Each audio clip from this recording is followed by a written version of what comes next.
राष्ट्रियताको पहरेदारी, जनाधिकारको पक्षमा खबरदारी। न्युज नेपाल टेलिभिजनको संवादमूलक कार्यक्रम 20 टकमा सम्पूर्ण दर्शक महानुभावहरुमा हार्दिक नमस्कार। दर्शकवृन्द, कार्यक्रम 20 टकको आजको श्रृंखलामा आज हामीले विशेष गरी नेपालको विकास र समृद्धिको यात्राको बारेमा कुराकानी गर्नेछौँ। विगत दशकौंदेखि नेपालमा राजनीतिक नेतृत्वले यो देशलाई एउटा समृद्ध मुलुक बनाउने भनेर नारा लगाउँदै आइराखेको हामीले सुनिराखेका छौँ। तर आज दशकौं बित्दाखेरि पनि ती समृद्धका नारा लगाउने नेताहरूको जीवनमा रूपान्तरण पाइयो भने आम नागरिक, आम भुइँ मान्छेको जीवन जस्ताको तस्तै छ। नेपालमा हेर्ने हो भने सम्भावनाको हिसाबले अथाह प्राकृतिक स्रोत साधन, पर्यटकीय हिसाबले धार्मिक सांस्कृतिक पर्यटकीय सम्भावनाहरू, जलस्रोतको हिसाबले विश्वको सानो भूगोल भए पनि असाध्यै धेरै जलस्रोतको सम्भावना, यी यावत विषयहरू छँदैछन्। यिनै सन्दर्भमा आज हामी कुराकानी गर्नका लागि विकास निर्माणको क्षेत्रमा विगत लामो समयदेखि काम गर्दै आउनुभएका, अहिले नेपालकै एउटा मोडेल निर्माणको रूपमा अगाडि बढिराखेको नागढुङ्गा सुरुङ मार्ग, त्यहाँको सबकनको चाहिँ आयोजना निर्देशक, मेगाटेक हाइड्रो एन्ड इन्फ्रास्ट्रक्चरका कार्यकारी निर्देशक र पछिल्लो समय राष्ट्रिय स्वतन्त्र पार्टीले गठन गरेको ऊर्जा नीति कार्यदलका संयोजक वरिष्ठ इन्जिनियर श्रीराम नेउपानेज्यू आज हामीसँग हुनुहुन्छ। आउनुहोस्, कार्यक्रममा स्वागत गरौँ। सर, कार्यक्रममा स्वागत छ। धन्यवाद, नमस्कार। आराम हुनुहुन्छ? एकदम ठिक छ। यो दशकौंदेखि नेपालमा विशेष गरी राजनीतिक नेतृत्वले आम नागरिकलाई अबको 5 वर्षमा हाम्रो नेतृत्वमा विकासको एउटा समृद्धिको यात्रामा अगाडि बढ्छ, यो 5 वर्षको अन्तरालमा हामीले देशलाई कायापलट गर्छौँ भनेको पनि दशकौं भयो। अहिले पछिल्लो समय हेर्ने हो भने पञ्चायती शासन व्यवस्थापछि बहुदलीय व्यवस्थामा आइसकेपछि यो 30 वर्षको इतिहासलाई हेर्दा पनि प्रत्येक वर्षमा नेताहरूले त्यसो भनेको सुनिन्छ। अहिले भर्खर मात्रै राष्ट्रिय स्वतन्त्र पार्टीले ऊर्जा नीति बनाउने भनेर एउटा कार्यदल गठन गर्यो। त्यो कार्यदलको यहाँ संयोजक समेत हुनुहुन्छ। राष्ट्रिय स्वतन्त्र पार्टीले अरू पार्टीले चाहिँ जुन हिसाबले नारा लगाउँदै आइराखेको छ नि, हामी यो मुलुकलाई अब छिट्टै एउटा रूपान्तरणको अभियानमा लागिसक्यौँ, होमिसक्यौँ। यो ऊर्जा नीतिलाई किन प्राथमिकतामा राख्यो? धन्यवाद। अब यो म कहाँबाट सुरु गरौँ भने हाम्रो अघिल्लो पुस्ताले व्यवस्था परिवर्तनको लागि लडे। त्योभन्दा अघिल्लो पुस्तामा हामी अझ जाने हो भने हाम्रो पहिचान भनेको संसारभरि वीर गोर्खालीको रूपमा पहिचान भयो।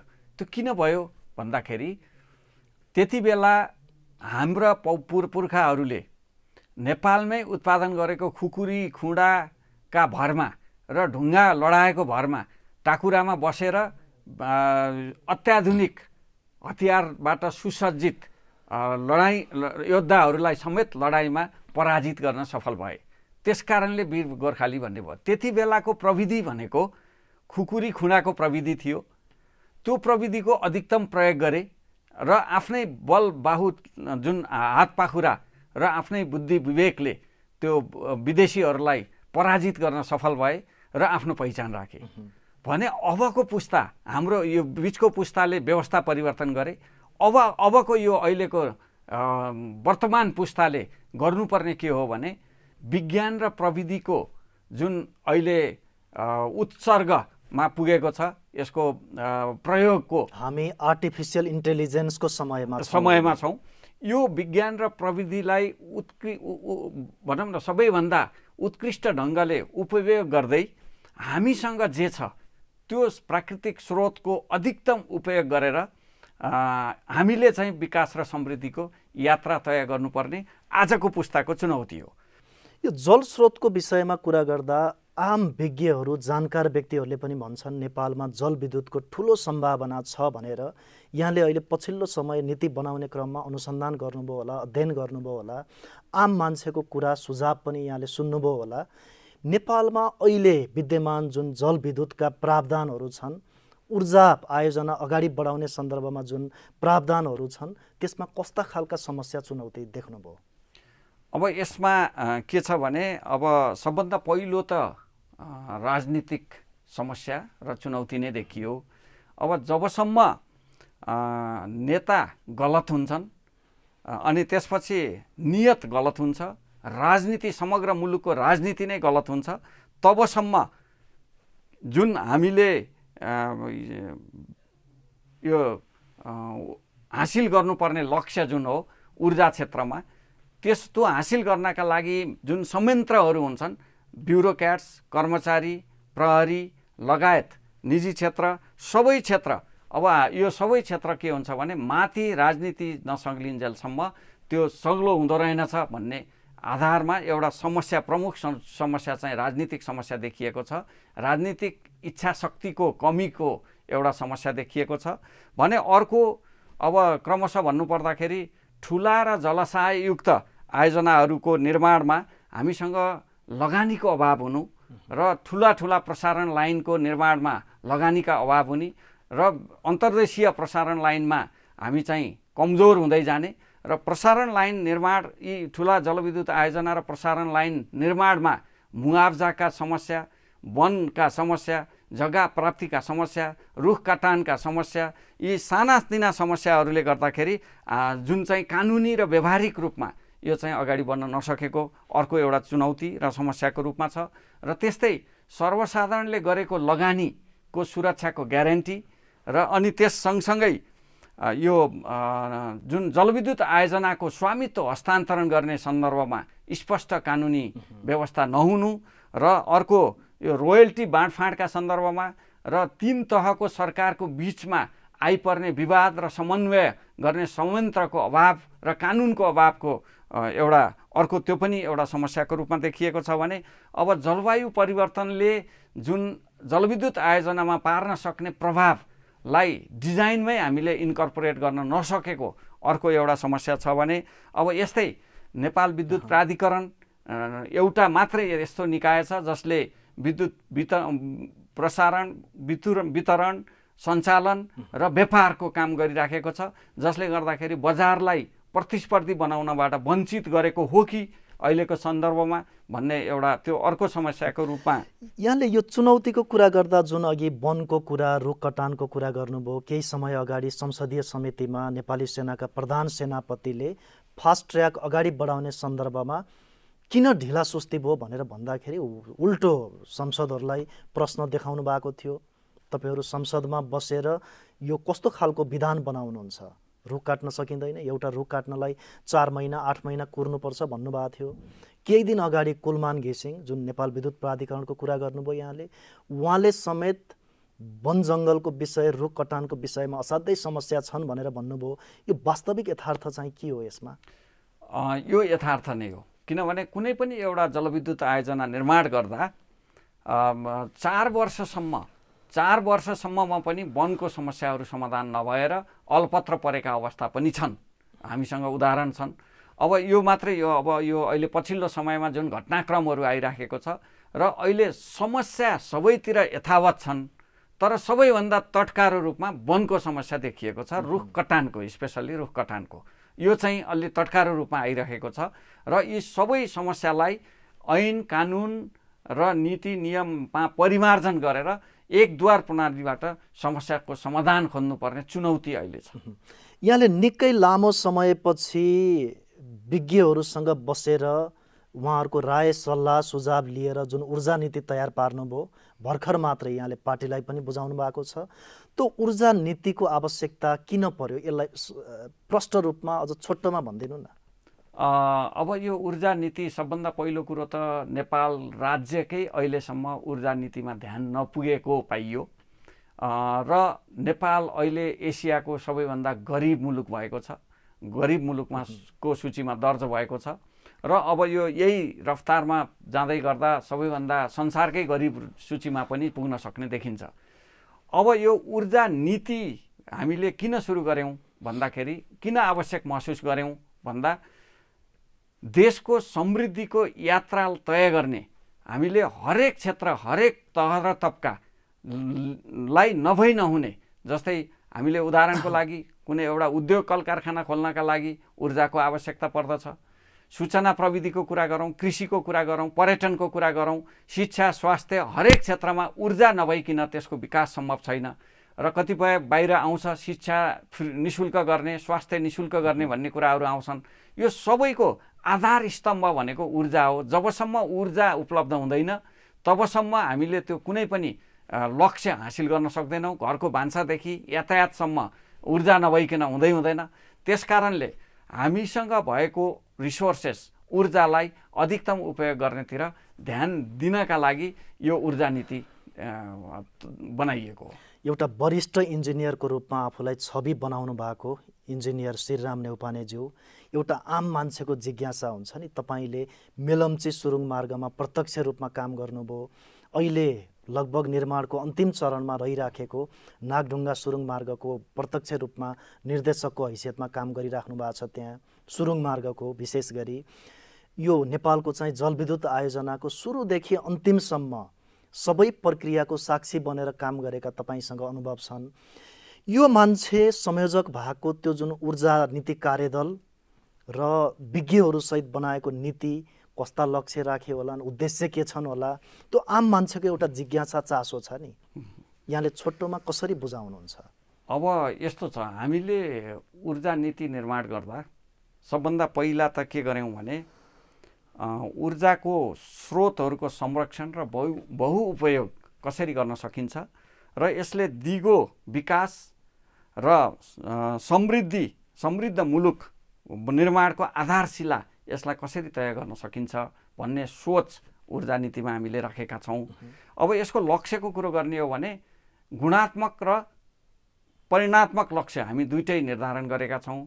अब गुणात्मक लक्ष्य भनेको हामीले विक्रम सम्वत 2084 देखि 94 सम्मको एक दशकलाई समृद्धिका लागि ऊर्जा दशक घोषणा गरेर ऊर्जाको उत्पादन, वितरण, प्रसारण, भण्डारण र व्यापारलाई दक्ष, मितव्ययी र प्रतिस्पर्धी एवं प्रभावकारी बनाएर विकास र समृद्धिको विकास र समृद्धिमा योगदान पुर्याउने मुख्य क्षेत्र नै ऊर्जा हो भनेर यसलाई तय गर्ने, स्थापित गर्ने लक्ष्य हामीले यसमा राखेका छौँ।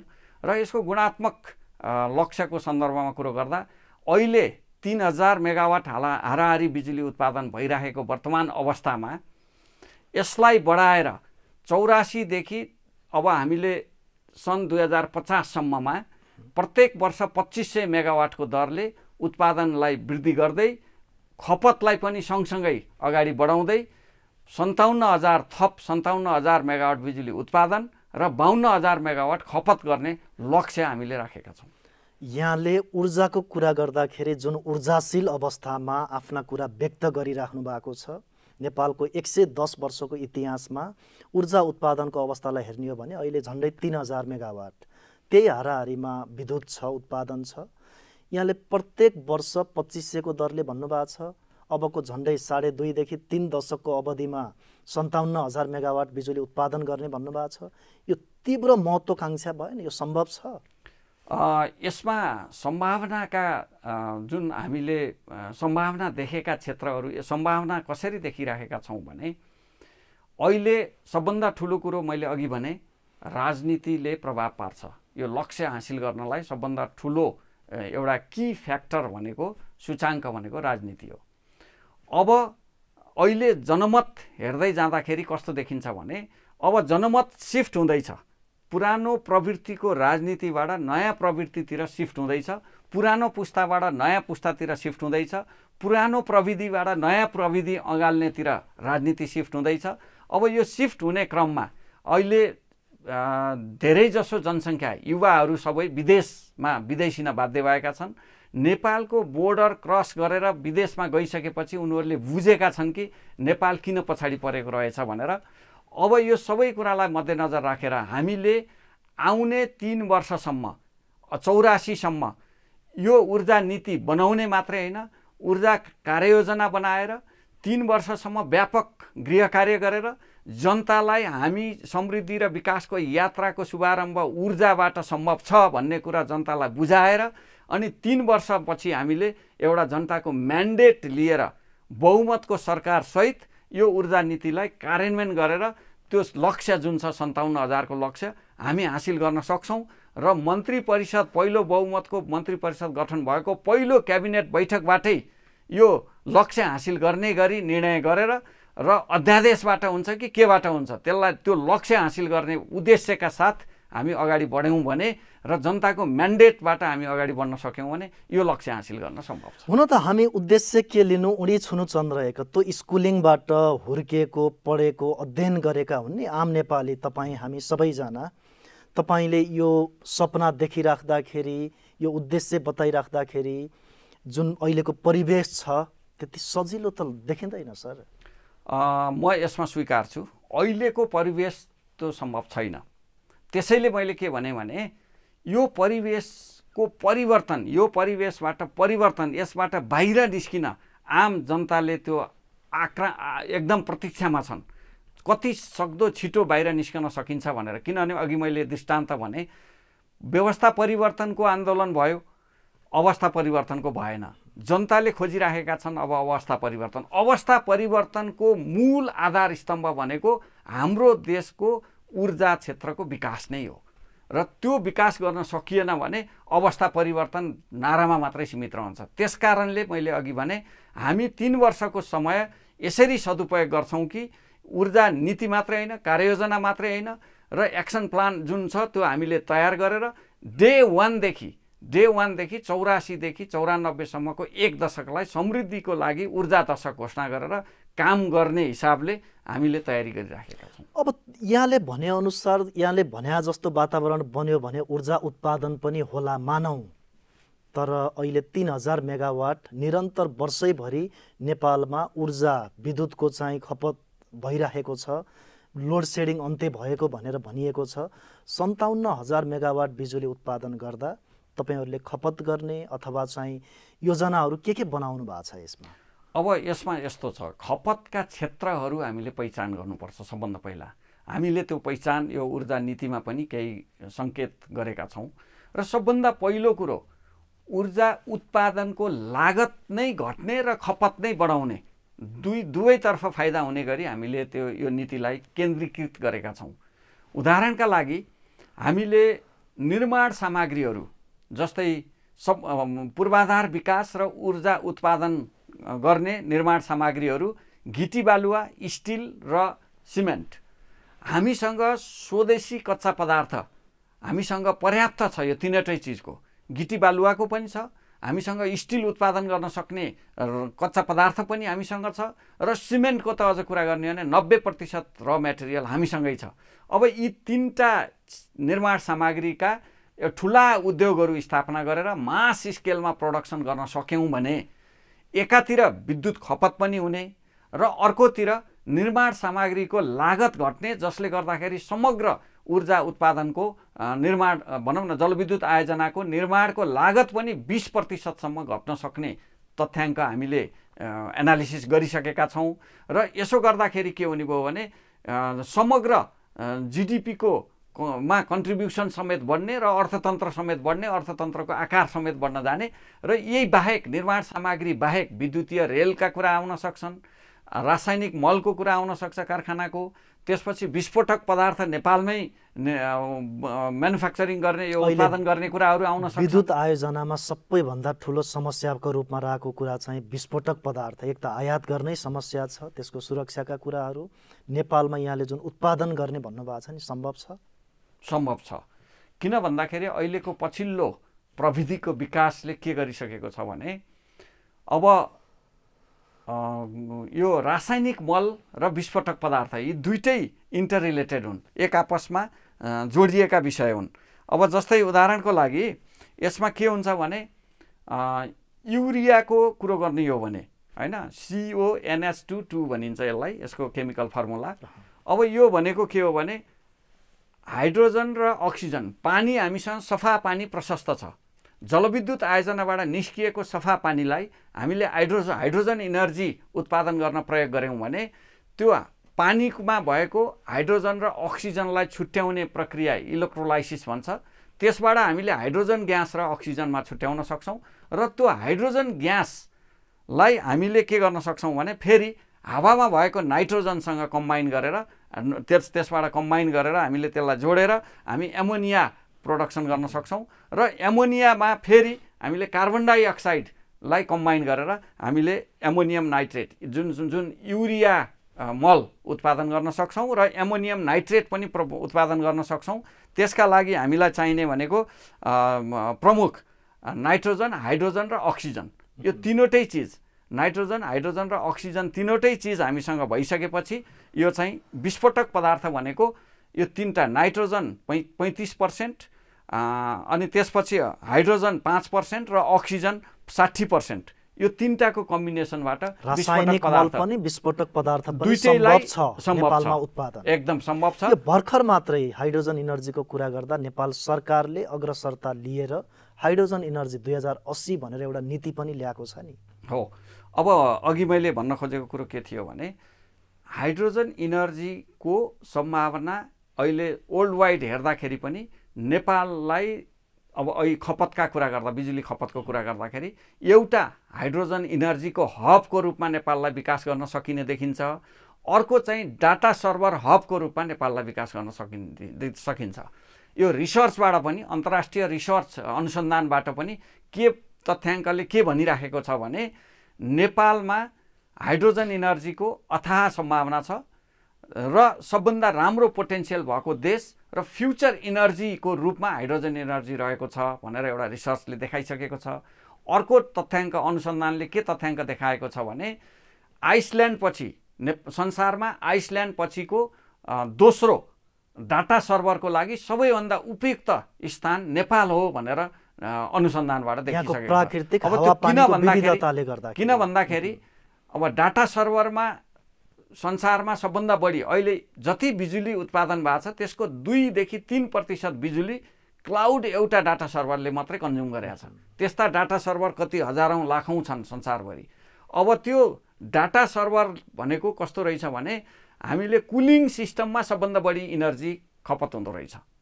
अब हामीले हिमाली भेगमा नेपाल, आइसल्यान्ड पछिको नेपाल उपयुक्त भनेर किन भनियो भने त्यो कुलिङ सिस्टममा नेचुरल्ली कुलिङ गर्न सक्ने क्षमता नेपालको उच्च हिमाली भेगमा रहेछ।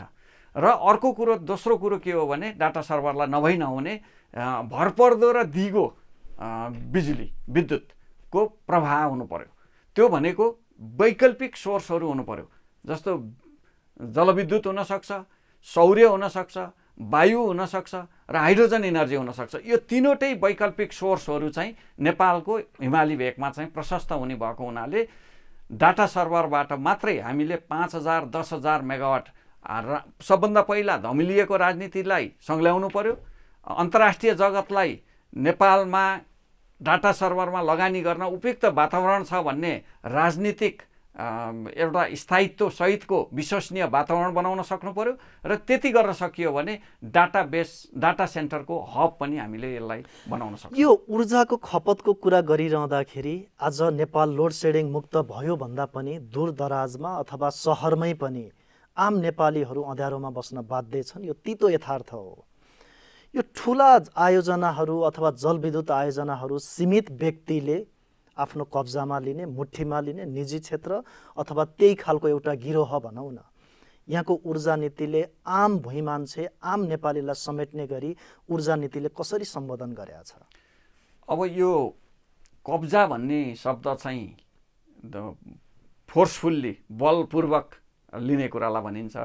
यहाँ चाहिँ के हो भने यो आरोप छ नि, कब्जामा लिएका छन् के व्यक्तिले। त्यसलाई कसरी भन्न चाहन्छु भने राजनीतिमा पनि डेमोक्रेसीको लुप होललाई अधिकतम प्रयोग गरेर त्यसको दुरुपयोग गरेको पाइएको छ।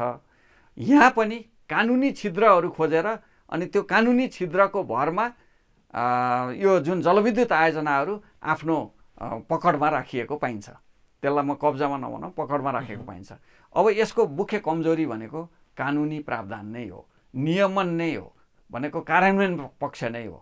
भनेको हाम्रो नियमन कडाइ हुने, कार्यान्वयन पक्षमा कडाइ हुने र कानुनहरू अलिकति चुस्त दुरुस्त हुने भयो भने यो कसैले पकडमा राख्न सक्दैन।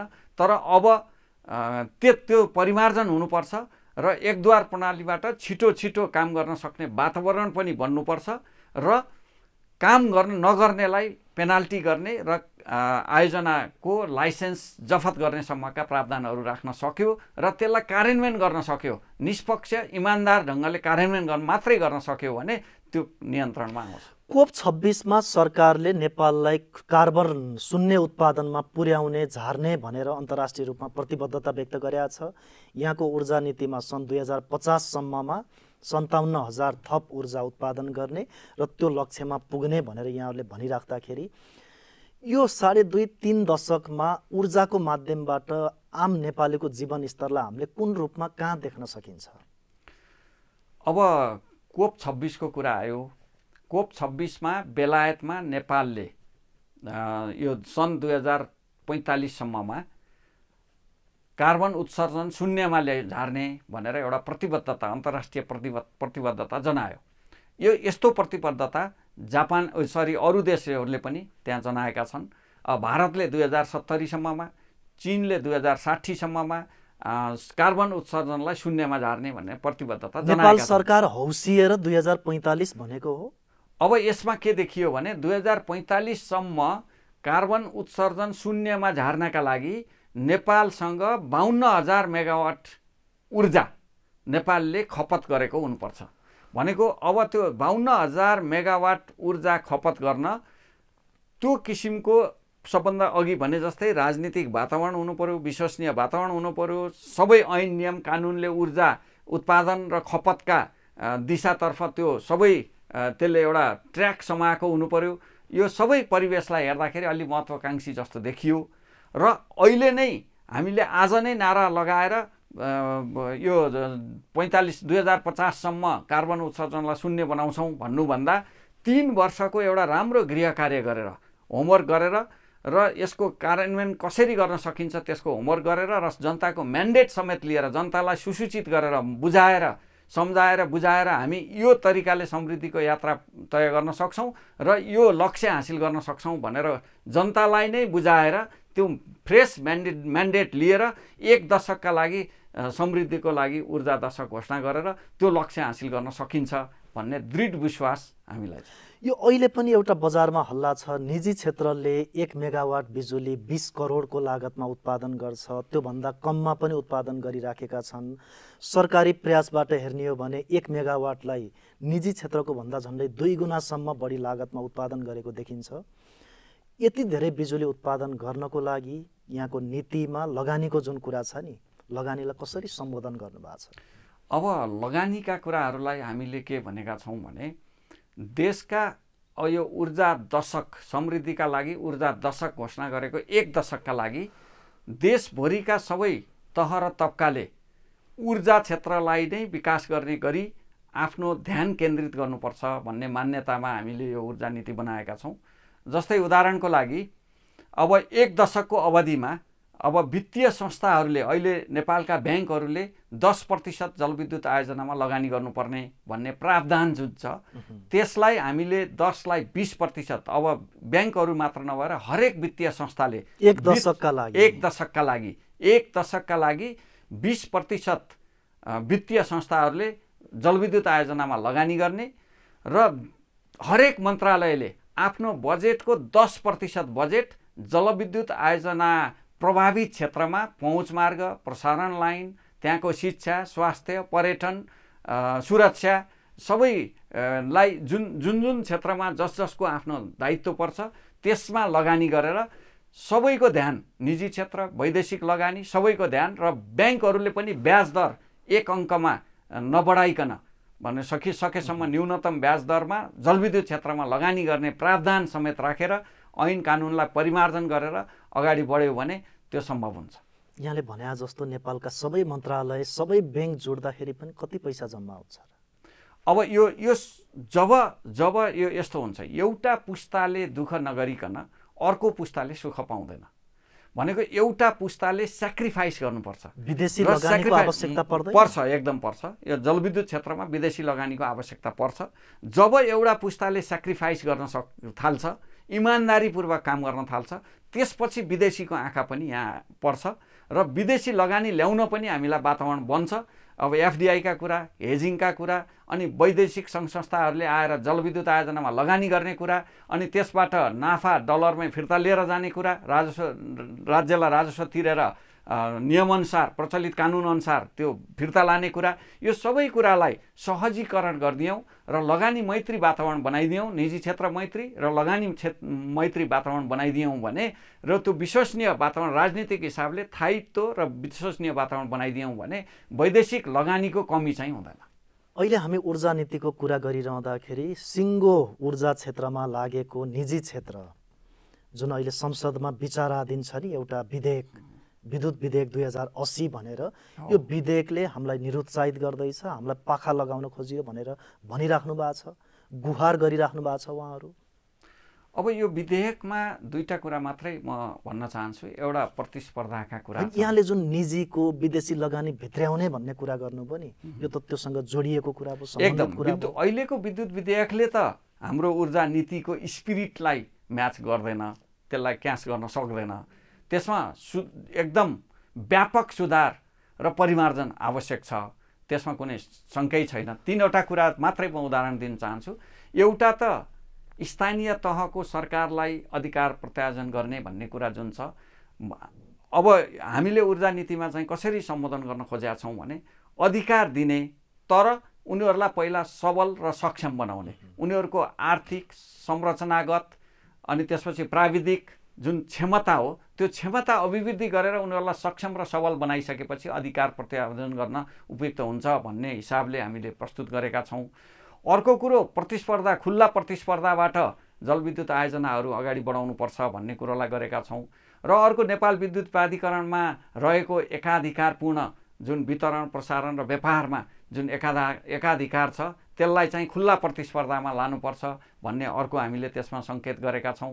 र अर्को ऊर्जा नीतिमा हामीले गरेका कुराहरूले के छ भने अब लगानीको वातावरणको सन्दर्भमा वैदेशिक लगानी, स्वदेशी लगानी र अनि त्यसपछि अब यो जुन नेपालमा अहिले पैसा डम्प भएर बसेको कतिपय संस्थाहरू भन्छन्, कर्मचारी सञ्चय कोष, सेनाको, प्रहरीको सञ्चय कोषहरू छन् होइन, नागरिक लगानी कोष छ, यो सबै फन्डलाई एकत्रित गरेर देशभरिको सबै ऊर्जा, सबै ध्यान हामीले ऊर्जाको विकासमा प्रयोग गर्नुपर्छ भन्ने हिसाबले ऊर्जा नीतिलाई हामीले, त्यो पनि एक दशकसम्म हामीले त्यति गरेर राज्यको वेल्थ क्रिएट गर्न सक्ने एउटा सम्भावना भएको क्षेत्र हो ऊर्जा भन्ने मान्यताका साथ वेल्थ क्रिएट गरिसकेपछि अनि त्यसपछि एक दशकपछि अरू क्षेत्रमा डाइभर्सिफाई गरेर अरू क्षेत्रमा पनि हामीले उत्तिकै प्राथमिकताका साथ अगाडि बढ्न सकिन्छ भन्ने ऊर्जा नीतिमा हामीले त्यो कुरोलाई।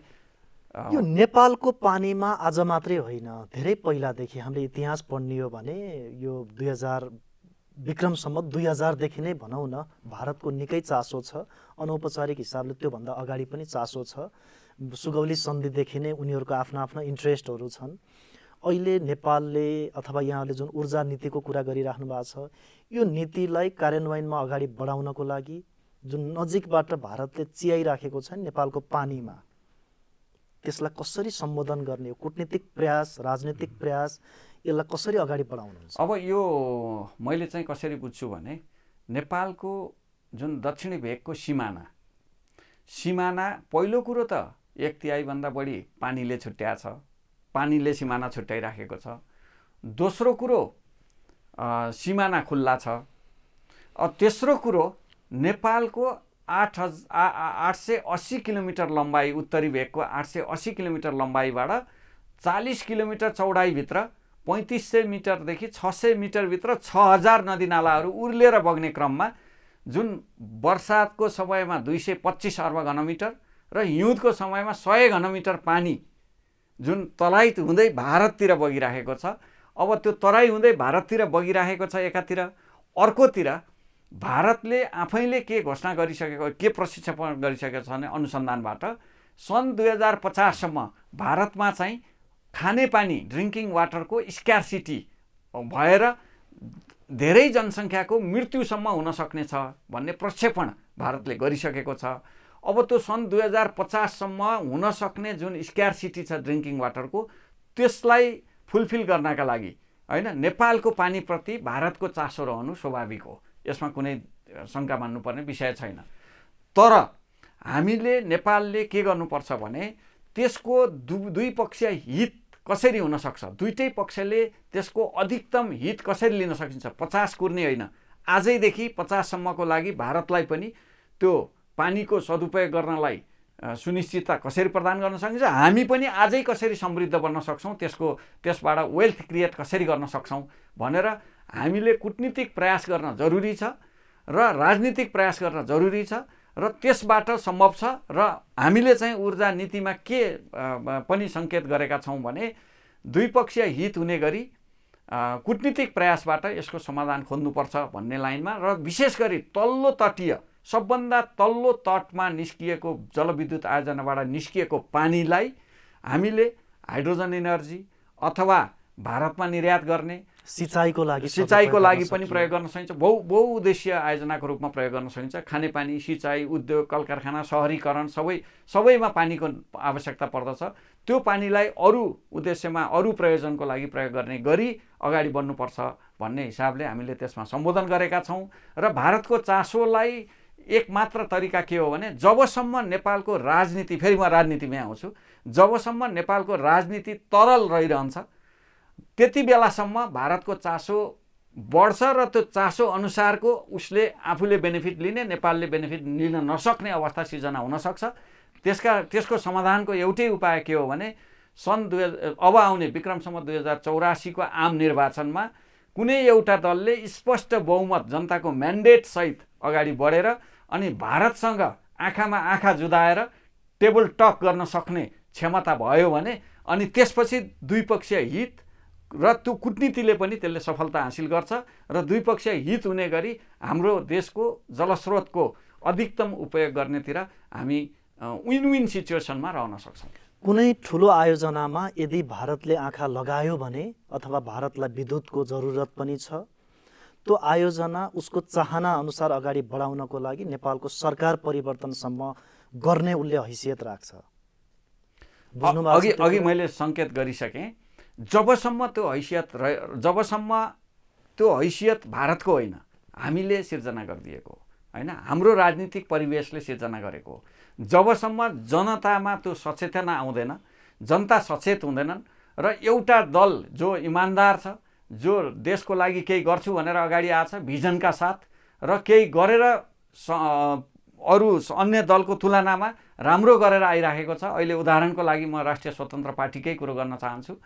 विगतमा सरकारमा हुँदा होस्, संसदमा हुँदा होस्, अथवा पार्टीको एउटा संरचनागत कुराको होस्, अथवा पार्टीको नीतिकै कुरा होस्, अथवा देशलाई समृद्धि र विकासमा पुर्याउनका लागि, हासिल गर्नका लागि, विकास र समृद्धि हासिल गर्नका लागि कुन क्षेत्रलाई अगाडि बढाउने भनेर प्राथमिकताका साथ अगाडि बढाउने कुरामा होस्, सबै कुरामा राष्ट्रिय स्वतन्त्र पार्टी अहिले अब्बल देखिएको छ र जनताले आशा पनि गरेका छन्, भरोसा पनि गरेका छन् र 4 जना मन्त्री अहिले जो सरकारमा सहभागी भएको 4 जना मन्त्री भर्सेस अरू मन्त्रालयहरूको कामको मूल्याङ्कन पनि जनताले सूक्ष्म ढङ्गले गर्दैछन्।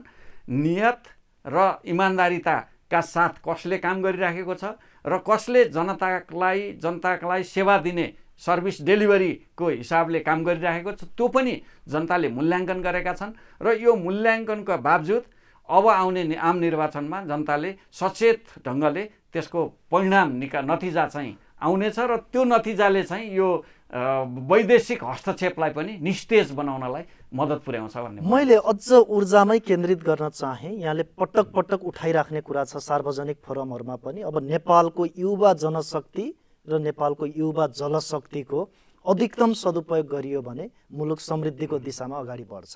हो, मैले चाहिँ के भन्न खोजेको हो भने मानव ऊर्जा र जल ऊर्जा हाम्रो प्रमुख हामीसँग भएको सम्भावना हो, पोटेन्सियल हो। अब मानव ऊर्जा भनेको के हो भने मानवको 3टा अवस्था हुन्छ, बाल्यकाल, युवा अवस्था र वृद्ध अवस्था। युवा अवस्थामा भएको ऊर्जाले मात्रै बाल्य अवस्था र वृद्ध अवस्थालाई पाल्न सक्छ र जो मानव ऊर्जामा जहाँ ऊर्जा भनेर हामी भन्छौँ त्यो चाहिँ युवा अवस्थामा छ। ठिक त्यस्तै हिमालबाट उत्पत्ति भएको पानी, हिमाल पग्लेर निस्किएको र उच्च पहाडी भेगबाट मूल फुटेर निस्किएको जुन पानी छ त्यसलाई मैले युवा अवस्थाको जलस्रोत भनिरहेको छु, मैले युवा अवस्था भनेको छु। र जुन पहाडबाट उच्च पहाडी भेकबाट जब 500, 600, 3500 मिटरदेखि 500-600 मिटरसम्म जुन उर्लेर एउटा ऊर्जाका साथ बगिरहेको हुन्छ, त्यसलाई मैले युवा जलशक्ति भन्ने गरेको छु। जलविद्युतको ठुलो सम्भावना भएको धेरै ऊर्जा त्यसभित्र छ, तागत छ, जसलाई चाहिँ हामीले हाम्रो जीवनशैलीलाई सहज बनाउनलाई उपयोग गर्न सक्छौँ। त्यो ऊर्जा त्यहाँभित्र छ र त्यसपछि 500-600 मिटरबाट तल गएपछि समुद्रतिर पुग्दा त्यो वृद्ध अवस्थामा पुगेको भनेर मैले भन्ने गरेको छु। अहिलेको विद्युत विधेयक र अनि त्यसपछि देशको परिस्थिति हेर्दाखेरि के देखिन्छ भने युवा जनशक्ति पनि वैदेशिक रोजगारमा जाने र युवा जलशक्ति पनि यो विद्युत विधेयक यथावत यस्तै अवस्थामा पास भएर गयो भने युवा जलशक्ति खेर गइरहेको जलशक्ति पनि अरू देशको कब्जामा जान सक्ने त्यो अवस्थालाई मध्यनजर राखेर मैले के भन्ने गरेको छु भने हाम्रो ऊर्जा नीतिले युवा जनशक्ति र युवा जलशक्तिलाई स्वदेशमै उत्पादन गर्ने, स्वदेशमै प्रयोग गर्ने र स्वदेशमै खपत बढाएर यसले वेल्थ क्रिएट गर्नेमा प्रयोग गर्नुपर्छ भन्ने हिसाबले मैले प्रस्तुत गरेको हो। यो यहाँले जुन हिसाबले कुरा गर्दै हुनुहुन्छ, सिङ्गो संरचनागत परिवर्तन ल्याई ऊर्जा क्षेत्रमा आमूल परिवर्तन ल्याउने भनेर भन्नुभएको छ। यहाँको पार्टी सरकारमा जाने कुरा त अब आगामी दिनले नै देखाउला, कुन हैसियतमा कुन अवस्थामा सरकारमा प्रतिनिधित्व गर्छ भन्ने कुरा। यो ऊर्जा नीति जुन तपाईले बनाउनु भएको छ, पार्टीले कसरी ओन गर्छ, यसलाई कसरी अपनत्व ग्रहण गर्छ? अब यसमा पार्टी यसमा एकदम स्पष्ट छ। सबभन्दा पहिलो कुरो त विकास र समृद्धिको मूल आधार स्तम्भ ऊर्जा हो भन्ने कुरोमा पार्टीभित्र दुविधा रहेको छैन र आम जनता र यो संसारभरि नै यसमा दुविधा कसैसँग पनि छैन। र पार्टीले ओन गर्ने सन्दर्भमा हामीले ऊर्जा नीति बनाएर जुन सबमिट गरिसक्यौँ, अब पार्टी कुन दिशातिर जुन अग्रसर छ भने यस ऊर्जा विभाग नै सिर्जना गरेर अनि त्यसपछि अबको 3 वर्षसम्म बृहत रूपमा यसलाई होमवर्क गरेर पहिलो क्याबिनेटदेखि नै हामीले के काम गर्छौँ भनेको संसदमा प्रतिपक्षीय भूमिकामा रहँदा कसरी ऊर्जाका विषयहरूलाई उठाउने, त्यसपछि सरकारमा सहभागी हुँदा कसरी ऊर्जाका विषयमा उठाउने र अनि त्यसपछि बहुमतको सरकार बनाउँदाखेरि कसरी उठाउने, यी कुराहरूलाई हामीले चाहिँ कार्ययोजना नै बनाएर अगाडि बढ्ने हिसाबले पार्टीले यसलाई चाहिँ ओन गरेको छ र यसलाई चाहिँ यो विकास र समृद्धिको आधारको रूपमा अगाडि बढाउने दृढ सङ्कल्प गरेको छ। पार्टी यहाँले भने जस्तो एउटा हैसियतमा सरकारमा गयो भने यो ऊर्जा नीतिलाई कार्यान्वयनमा लैजान्छ। यो विश्वस्त हुनुहुन्छ? एकदम विश्वस्त छु, दृढ विश्वास छ कि यो चाहिँ ऊर्जा बिना यो ऊर्जा नीतिलाई कार्यान्वयन नगरिकन देशको समृद्धि सम्भव छैन र त्यो समृद्धि हासिल गर्नका लागि पार्टीले जनतासँग मत माग्दा पनि र म्यान्डेट लिनका लागि पनि हामी यो गर्छौँ भन्ने सन्दर्भमा यही ऊर्जा नीतिलाई कार्यान्वयन गर्ने जुन कार्ययोजनाहरू छन् त्यसैका आधारमा हामीले मत माग्छौँ र त्यसैका आधारमा बहुमत ल्याएर त्यसैका आधारमा समृद्धि र विकास हासिल गर्नेछौँ। आजभन्दा 50 वर्ष अगाडि हाम्रै हैसियतमा रहेका देशहरू आज हाम्रो लागि सपनाका देशहरू बनाएका छन्। यो ऊर्जा नीतिले नेपालको अधिकतम जल स्रोतको अधिकतम उपयोगले यो देश पनि अब छिट्टै त्यो दिशामा अगाडि बढ्छ भन्ने कुरामा विश्वस्त हुन सकिन्छ। अब 50 वर्ष अगाडि हामी सँगसँगै भएका मुलुकहरू जस्तै म्याराथन रेस भनिन्छ नि, रेसमा त हामी एउटा लाइनमा डिमार्केसन एउटा लाइनबाट रेस स्टार्ट गर्छौँ। रेस स्टार्ट गर्दाखेरि के हुन्छ भने एउटा अगाडि दौडिन्छ, अर्को त्योभन्दा पछाडि दौडिन त सबै दौडिरहेका हुन्छन्, तर के हुन्छ भने एउटा धेरै पहिला अगाडि पुगेको हुन्छ, अर्को अलि पछाडि हुँदै दौडिन सबै दौडिरहेको हुन्छ। हो त्यस्तै 70 को दशकमा अब भियतनाम, दक्षिण कोरिया, सिङ्गापुर, भारत, बङ्गलादेश, पाकिस्तान, श्रीलङ्का यी सबै देशको कुरो गर्दाखेरि लगभग नेपाल पनि एउटै म्याराथन रेसको स्टार्टिङ पोइन्टमै नेपाल थियो होला 60-70 को दशकमा। तर आज नेपालले 350 युनिट एकदम म भन्दैछु प्रयोग गर्छ। एकदम बिजुलीको सन्दर्भमै कुरो गर्दाखेरि पनि कुनै पनि देशको विकास र समृद्धिको मापन गर्ने प्रमुख सूचाङ्क भनेको विद्युत खपत हो। कति युनिट प्रति व्यक्ति प्रति वर्ष कति युनिट बिजुली खपत गर्छ, सबभन्दा प्रमुख सूचाङ्क नै त्यही हो। अब त्यो सूचाङ्कलाई हेर्दाखेरि पहिलाको कुरो गर्ने भने 110 वर्ष अगाडिको कुरो गर्ने भने 500 किलोवाट बिजुली उत्पादन गर्दा नेपाल सायद अहिले मैले नाम लिएका देशमा सबभन्दा अगाडि थियो, दौडमा सबभन्दा अगाडि थियो। तर अब आज कहाँ पुग्यो भन्दाखेरि दौडिन त नेपाल पनि दौडिरहेछ। हामीले हेर्दाखेरि विकास भइरहेको देख्छौँ। बाटाघाटा बनाएका छन्, विद्यालय बनाएका छन्, स्वास्थ्य चौकीहरू थपिया छन् हैन। अनि त्यसपछि यो ऊर्जाको पनि एउटा क्रम बन्यो। फर्पिङ आयोजना एसियाकै दोस्रो लघु जलविद्युत आयोजना हो, तर आज हामी एसियाको गरिब मुलुकमा दर्ज भएका छौँ। एकदम मैले सङ्केत गर्न खोजेको त्यही हो। अब यो जुन परिवेश छ नि, अहिलेको परिवेश, दौडको कुरा गरेँ मैले, हामी दौडिरहेका छौँ, दौडमा भाग लिइरहेका छौँ, तर हामी चाहिँ के छौँ भने एसियाको सबभन्दा गरिब छौँ। भनेपछि के भइदियो भन्दा अरूले प्रतिस्पर्धामा अहिलेको आधुनिकतामा उनीहरू फड्को मारेर अगाडि बढे रातारात, हामी चाहिँ पछाडिको पछाडि रह्यौँ। भनेपछि अब हामीले पनि उनीहरूलाई ओभरटेक गर्नु छ भनेको त्यो स्पिड गति हामीले समाउनु छ जसले गर्दा उनीहरूलाई ओभरटेक गर्न सकियोस्। त्यो स्पिड समाउन नसक्नुको मुख्य कारणै के हो भने हामीले हामीसँग भएको रिसोर्सेस ऊर्जाको उपयोग गर्न नजान्नु र खपत बढाउन नसक्नु, उत्पादन र खपत बढाउन नसक्नु हो। र उत्पादन र खपतलाई समानान्तर ढङ्गले बढाउँदै लग्यौँ र हामीले हाम्रो क्षमता जति छ उत्पादनको क्षमता त्यो सबै उत्पादन गर्न सक्यौँ भने उनीहरूलाई छिट्टै रातारात हामीले फड्को मारेर उछिन्न सक्छौँ। सर, हामी यो श्रृङ्खलाको अन्तिममा छौँ। यहाँ आफैमा वरिष्ठ इन्जिनियर, अहिले आम मान्छेको जिज्ञासा छ नि, यो सुरुङ मार्गको नेतृत्व यहाँ आफैले गर्नुभएको छ, सुरुङ खन्ने कामको नेतृत्व। यो नागढुङ्गा सुरुङ मार्ग लाखौँ नेपालीहरू ओर्रदोर गर्दाखेरि घन्टौँ त्यो जाममा बसिराखेका छन्, त्यो आजका दिनसम्म विद्यमान छ। यो ब्रेक थ्रु कहिले हुन्छ र कहिलेबाट सुचारू हुन्छ त्यो सुरुङ मार्ग? अब यो आजको मितिसम्म दुईवटा मध्ये छोटोमा दुईटा मध्ये एउटा सुरुङ ब्रेक थ्रु भइसकेको छ र अर्को सुरुङको 6 मिटर बाँकी छ। त्यो भनेको अब हाम्रो ब्रेक थ्रुको चरणमा, अन्तिम चरणमा छ। अब विविध कारणले एउटा ब्रेक थ्रु सेरोमनीको रूपमा अगाडि बढाउने सन्दर्भमा अब यो 10-15 दिनभित्र एउटा ब्रेक थ्रु सेरोमनीको रूपमा अगाडि आउनेछ।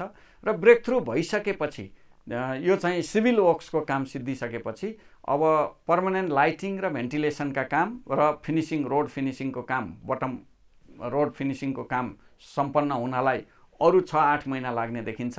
र त्यसले गर्दाखेरि आउने यो वर्ष सन् 2024 भित्र सम्पन्न भएर गाडी गुडिसक्ने हिसाबले अगाडि बढ्दैछ। यो नेपालमा विद्युत उत्पादनको इतिहासलाई हेर्दा यो जलाशययुक्त आयोजना पहिला कुलेखानी भनेर थियो, आजका दिनमा तनहुँ हाइड्रो भनेर 140 मेगावाटको अर्को जलविद्युत गृह बन्दैछ, उत्पादनको लागि काम अगाडि बढिरहेछ।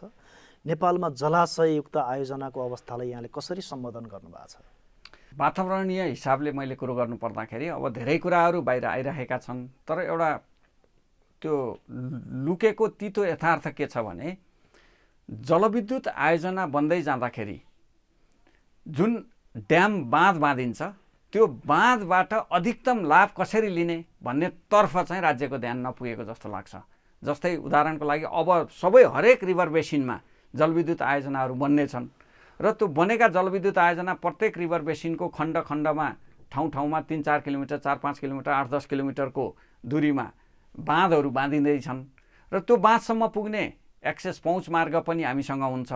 र त्यो बाँधले के गर्छ भने जुन खोला धस्सिने र तल जाने, खोला धस्सिँदै तल जाने र त्यसबाट जुन सेडिमेन्टहरू बगाएर बङ्गलादेशको खाडीमा पुर्याउने जुन परम्परा छ नि, त्यो जुन एउटा अवस्था छ नि, त्यसको अन्त्य चाहिँ यो जलविद्युत आयोजनाको विकासपछि हुन्छ भन्ने मलाई लाग्छ। किन भन्दाखेरि जुन बाँधको लेभल हो त्यो लेभलभन्दा तल चाहिँ अब खोला जान सक्दैन, किनभने 30 वर्ष, 60 वर्ष, 100 वर्ष, 200 वर्ष यो जति समय बित्दै जान्छ उति प्रविधिको विकास हुँदै जान्छ र जलविद्युत आयोजनाको ड्याम चाहिँ को लेभल एउटै हुँदाखेरि के हुन्छ भने खोला तल धस्सिने परम्परा अड्छ र त्यो त्यहाँ रिटेन भएर बसेको गिटी बालुवा जुन र मेटेरियलहरू छ त्यसलाई निकालेर हामीले विकास निर्माणमा प्रयोग गर्न सक्छौँ र त्यसबाट त्यो चाहिँ कम लागतमा हामीले त्यो निर्माण सामग्रीको रूपमा प्रयोग गर्न सक्छौँ र त्यसले के देखाउँछ भने समग्र वातावरणीय सन्तुलनमा पनि त्यसले मद्दत पुर्याउँछ र वातावरणीय ह्रास ल्याउने कुराहरूलाई पनि त्यसले नियन्त्रण गर्छ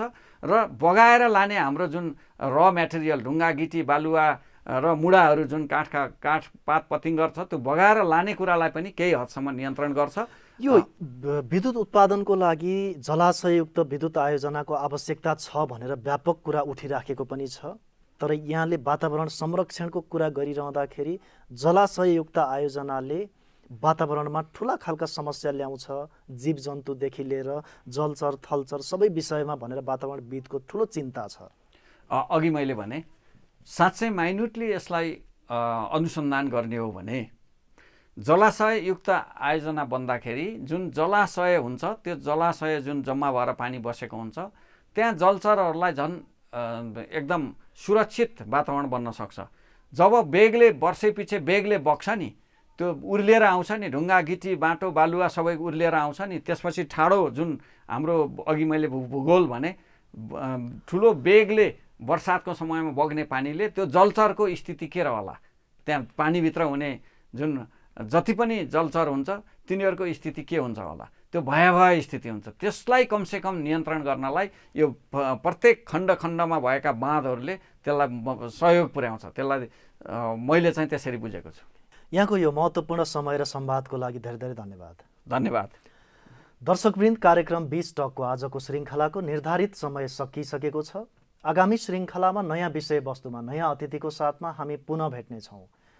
राष्ट्रियताको पहरेदारी, जनाधिकारको पक्षमा खबरदारी हेर्दै गर्नुहोला न्युज नेपाल टेलिभिजन। नमस्कार।